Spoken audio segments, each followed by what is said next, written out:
Сегодня вырвалась сюда, это просто здорово. Такие яркие, профессиональные, настоящие. Ну, не знаю, кадровый резерв, вот он здесь просто растет, здесь его куется и подрастает в нашей стране.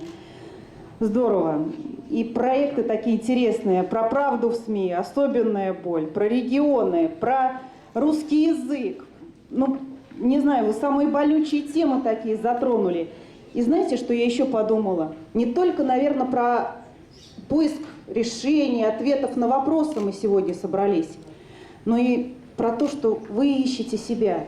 Это так важно, чтобы вот эти площадки стали еще и возможностью открыть что-то в себе, встретить новых людей, как по закону психологии, да, никакая встреча не происходит бесследно.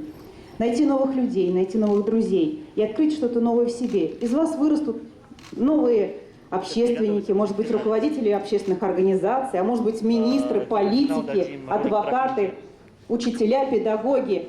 Но все вы будете еще и родителями. А это, наверное, самая трудная такая профессия, потому что там мало профессиональных знаний, там нужно еще и показывать пример. И вы сегодня показываете пример вот этой активности, неравнодушия. И мне хочется, чтобы вы вот так вот относились всегда по жизни, потому что много приходится преодолевать.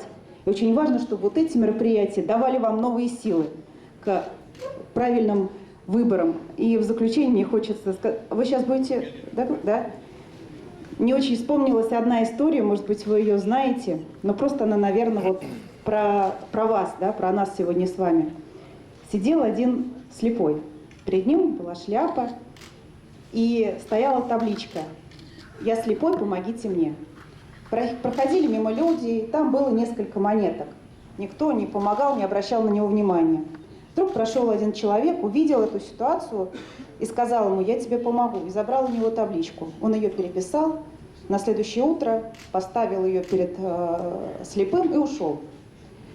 И слепой слышал, как его шляпа стала наполняться деньгами. И стало все больше, больше, больше, и он уже чувствовал, что их много.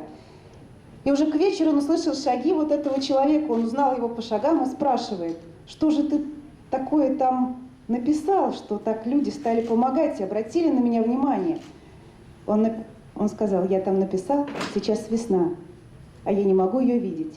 Вот так, когда мы лично пропускаем через себя эти проблемы, как сделали сегодня вы, мы на самом деле можем сделать многое. Спасибо вам большое.